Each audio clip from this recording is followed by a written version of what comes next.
আসসালামু আলাইকুম। আশা করি বিশ্ববিদ্যালয়ে অলরেডি তোমরা ভর্তি হয়ে গেছো। আশা করি তোমাদের যে আবাসন সমস্যা ছিল হলে থাকা, সেগুলো মোটামুটি সেটেল ডাউন হয়ে গেছো। যে যার মতন নির্দিষ্ট জায়গায় থাকা শুরু করে দিয়েছো। আমাদের ইউনিভার্সিটি ওরিয়েন্টেশন হয়ে গেছে, ফ্যাকাল্টি ওরিয়েন্টেশন হয়ে গেছে, ক্লাসও শুরু হয়ে গেছে। যাই হোক, ক্লাসের চাপ আসলে প্রথম থেকে অনেক বেশি। যে যে ফ্যাকাল্টিতেই থাকো না কেন, আমাদের 6টা ফ্যাকাল্টিতেই বা কৃষিতে সব জায়গাতেই পড়াশোনার চাপ বেশি। তো যাই হোক, তারপরও আমি ভাবছিলাম যে আমার ভিডিও গুলোতে অনেকগুলো প্রশ্নের উত্তর দিয়ে দিয়েছি। তারপর ক্লাস শুরু হওয়ার পরে কিছু শিক্ষার্থীরা কিছু প্রশ্ন করেছে, সেগুলো তো দেওয়ার চেষ্টা করছি। প্রথমে যে তোমাদেরকে বলছি যে তোমরা কি মনে করছো ক্লাস প্রথম থেকে করা লাগবে কিনা, ক্লাস না করলে কি সমস্যা। তোমাদের এখন যে 1-1-এ ক্লাস শুরু হয়েছে, এবং তোমাদের জানো তোমাদের 24শে ডিসেম্বরের মধ্যে ক্লাস সাসপেন্ড হবে, এবং এরপরে ইনশাল্লাহ জানুয়ারিতে ফাইনাল পরীক্ষা। বিভিন্ন ফ্যাকাল্টিতে তো ভিন্ন ভিন্ন হইতেও পারে রুটিনে। যাই হোক না কেন, তোমাকে তোমার প্রথম সেমিস্টার শেষ করার আগেই, পরীক্ষা শেষ করার আগেই তোমাকে যদি ক্লাসে ফাইনাল পরীক্ষায় তুমি উত্তীর্ণ হও, অর্থাৎ 1-1-এর ফাইনাল পরীক্ষায় তুমি অবতীর্ণ হইতে চাও, তাহলে অবশ্যই তোমাকে 70% অ্যাটেন্ডেন্স থাকা লাগবে। এবং 70% হলো সব সাবজেক্ট মিলায় গড়ে। তবে একটা সাবজেক্টে কমপক্ষে 50% অ্যাটেন্ডেন্স থাকা লাগবে। যদি কোনো সাবজেক্টে তোমার 50% না থাকে, তাহলে তুমি পরীক্ষা দিতে পারবে না।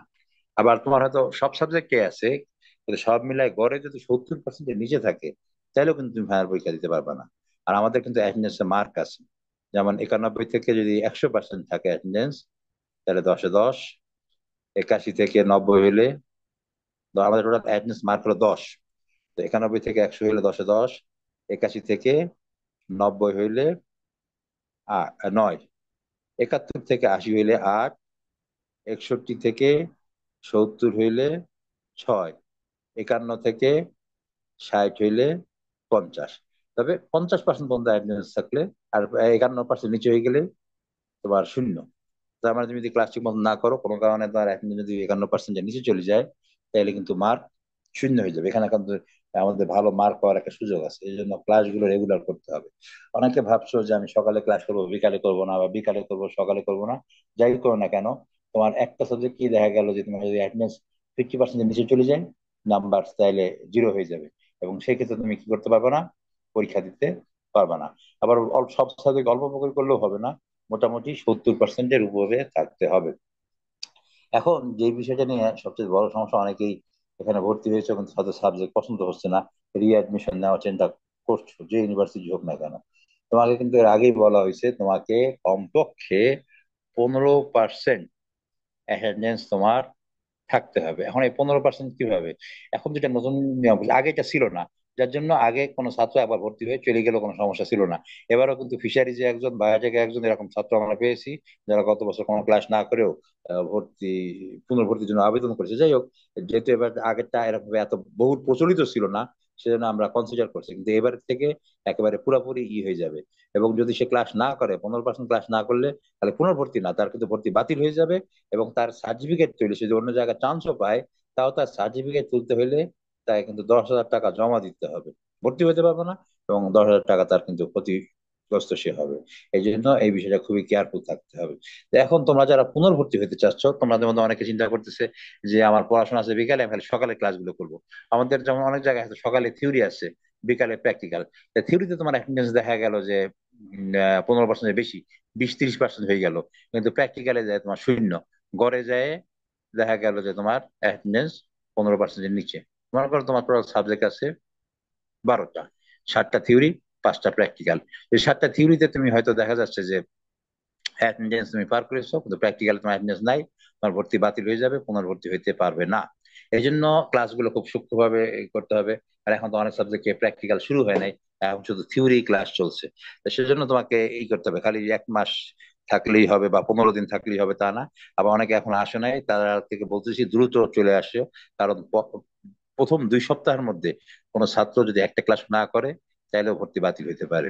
এই জন্য প্রথম 2 সপ্তাহের মধ্যেই এই জিনিসগুলো করা দরকার, ক্লাসগুলো করা দরকার। আরেকটা জিনিস হলো, ক্লাস না করলে পরের পড়া বোঝা খুবই কষ্টকর হয়ে যায়। আর আমরা তোমরা অলরেডি দেখে ফেলেছো যে পড়াশোনা গুলো খুবই শক্ত বোঝা খুবই মানে অনেক সময় কঠিন হয়ে পড়ে, এবং একটা সিকুয়েন্স আছে। এটা না যে আমি প্রাইভেট পড়লাম, প্রাইভেট পড়ে পড়া উদ্ধার করে ফেললাম।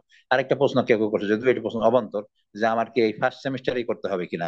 অবশ্যই, তুমি যদি ফার্স্ট সেমিস্টারে ক্লাস না করো, তুমি তো ফার্স্ট সেমিস্টার পরীক্ষা দিতে পারবে না। পরীক্ষা না দিতে পারলে তখন তুমি ওয়ান টু উঠবা কি করে? আর ওয়ান টু তুমি না আসলে তাহলে ওয়ান টু তুমি ক্লাস করবা কি করে? অতএব তোমার ফার্স্ট সেমিস্টারের মধ্যে এটা কমপ্লিট করতে হবে। আরেকটা প্রশ্ন আসছে, যারা রিয়াদ নিচ্ছে, যে আমরা কোন সেকশনে যাব বা কোন প্র্যাকটিক্যাল গ্রুপে যাব। নর্মালি আমাদের যেটা সিস্টেম হইলো, যারা রিয়াদ নেয় তাদের রোল নাম্বার হলো শেষের দিকে থাকে, মানে আইডি যদিও আগের বছরের, কিন্তু তাদের ক্লাস পরীক্ষা সবই হলো শেষের দিকে। অর্থাৎ যারা রিয়াদ যদি কোনো দিন না বলে থাকে, তাইলে মোটামুটি এরকম যে বি সেকশনে সে চলে যাবে।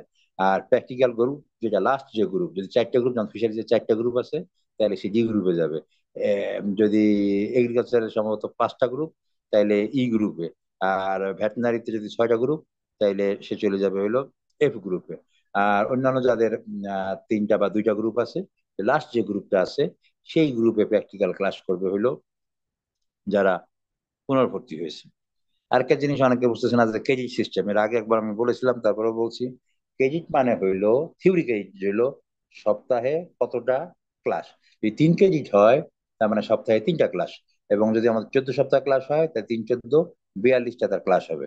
আর যদি 2 ক্রেডিট হয়, তাহলে সপ্তাহে 2টা ক্লাস, অর্থাৎ 14 সপ্তাহে 14 × 2 = 28টা ক্লাস। আর যদি 1 ক্রেডিট হয়, তাহলে সপ্তাহে একটা ক্লাস, 14 সপ্তাহে 14টা ক্লাস। আর প্র্যাকটিক্যালের জন্য 1 ক্রেডিট আওয়ার মানে সপ্তাহে 2 ঘন্টা ক্লাস।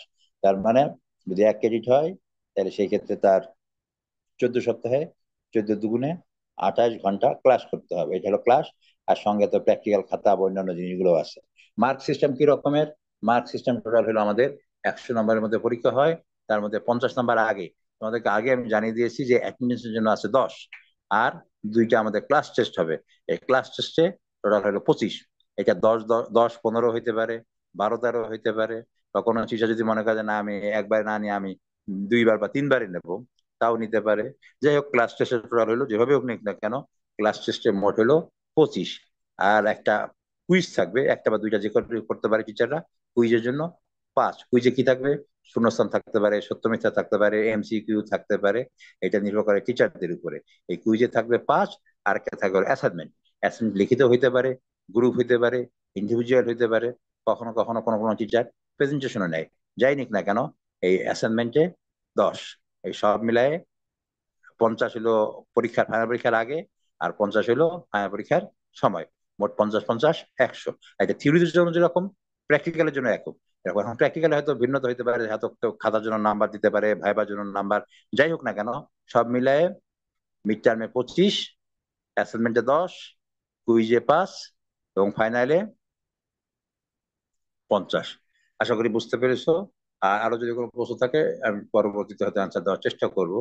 আজকে এ পর্যন্তই। আশা করি আমার যে আলোচনা তোমাদের ভালো লেগেছে, এবং সবাই উপকৃত হয়েছে।